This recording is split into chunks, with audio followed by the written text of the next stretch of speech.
Predicts 7,000 permanent jobs could be created by expanding the convention center and by increasing the tourism and occupancy tax. Joining me now is Carol Kim, political director for the San Diego County Building and Construction Trades Council. That is a mouthful. Thank you so much, Carol. Thank you for having me.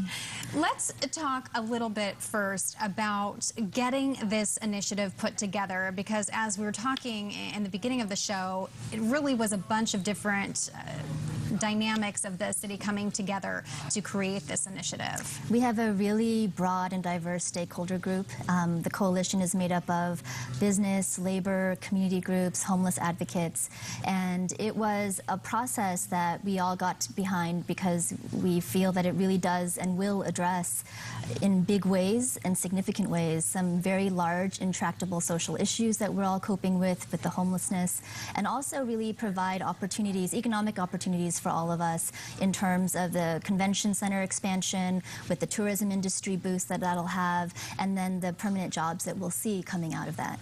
And some people at home may be thinking, hey, wasn't this something that the mayor talked about last year and was proposing? And it's similar. It really does take a multi-pronged approach to dealing with some of the basic challenges of downtown. It does. It's similar, but it's also really significantly different in some ways. I mean, the mayor's approach also looked at addressing the convention center, homelessness, and then infrastructure. But what we did is we actually decided that we needed to come at it differently because we felt that we could actually do more and do better and make it more substantive. So for instance, with the homeless dollars, the first initiative proposal that was proposed basically said that should the convention center not actually be expanded within a certain number of years, the entire tax would sunset. And this time around, we were able to, one, expand the amount of funding that was going to homelessness, which is really important because, as our previous speakers have mentioned, it's a huge problem and it's got a lot of things that we've got to throw at it.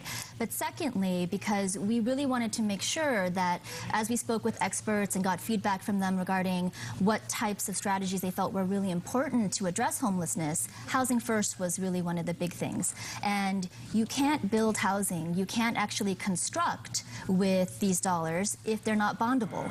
So, and you can't bond them if there's a possibility that the tax will sunset. Right. So the idea was that we would get together and we really negotiated all in good faith. It was, challenging talks sometimes, but we got to the place where we said, we're going to increase this money, we're going to triple the bondable funds for homelessness, and then we're going to make sure that anything that's bonded on in that first 10 years, regardless of what happens with the convention center, anything that's bonded for homeless construction, for housing construction, that money would continue to be collected afterwards. So it's a way for us to really protect those dollars and firewall them from other opportunities that people might want to try and take and grab. But we also, as a group, as a coalition, it came down to us saying, this is something significant. We have got to do more to support our homeless neighbors and our brothers and sisters that are on the streets. And if this is the way that experts say it's got to be done, we've got to make sure that the tools are at hand. So that's what it is. I mean, I picture all of you sitting around a round table with steam coming out of your ears. I mean, you have hotel people and tourism people and homelessness advocates. And I mean, how does this all come together? And then do you just go to the lawyers and say, this is what we want, figure out how to make it work? How does that happen? It was a long process, but it was a really good process. There's a lot of honest, candid conversations. There were a lot of courageous points raised.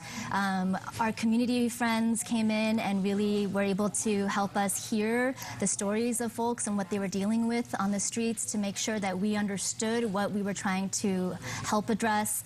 And at the end of the day, it was, we came down to here's what we want to be able to accomplish, and we had policy experts in the room that helped us draft some of those things, and then we had professors and those kinds of folks who were at the table who were able to give us weigh in and help us craft language, and it went to lawyers, and now we're here. And this is policy that really directs activity for the next 40 years. Mm-hmm. How do you Well, it does and it doesn't. So, because it doesn't actually set policy per se. What it does is it creates revenue streams that actually will allow the policy experts to come in and say, let's fund these projects or these specific priorities in this manner. So, what we deliberately didn't do is we deliberately didn't say, we didn't govern for our governor, like our governing body, the city council. Exactly. We didn't make those choices for them 20 years out because we don't know what this situation's going to be 20 years from now. There's flexibility written in there for a reason. Exactly, yes. So let's get to this issue of possibly, hopefully, 7,000 permanent jobs. Yes. That's a large number. It's a huge number, and you know it starts with the construction and expansion of the convention center. So we're talking about folks like iron workers, carpenters, sheet metal workers, plumbers, electricians, all of those folks will be able to like raise the building, and that will actually offer the opportunity for us to raise up opportunities for other permanent jobs. So we're talking like the creative technicians, the folks who build the sets for conventions like Comic-Con and deal with the lighting and stage. We're talking about our banquet servers and those folks who come in and who, you know, make serving thousands of meals look effortless all at the same time, you know, those kinds of things. So we're talking about jobs, and we're talking about marketing jobs and sales jobs and all kinds of jobs that are actually have living wage and benefits attached to them. And for some folks, it'll be an opportunity to move through and advance in their apprenticeship programs. If they're in apprenticeship programs for construction, it'll be opportunities for people to really advance their careers in tourism and in the event planning sectors. And it's also an opportunity for a lot of folks to come in and make a living wage for the first time in their lives. And that's a big thing. And it's all concentrated on our local folks, and I'm very excited about that.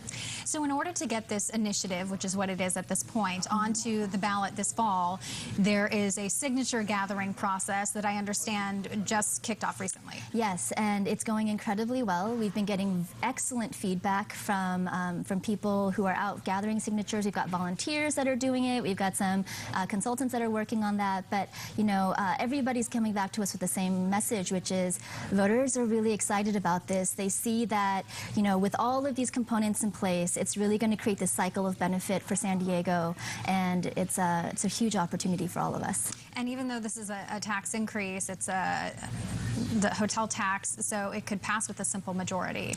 It could. There's a possibility that a court ruling that was made a while back might stand, and that would be allowable. We're going to shoot for 2/3 because we feel that that's the way to be safe, and because there's so much at stake and so much on the line, it's important that we do that.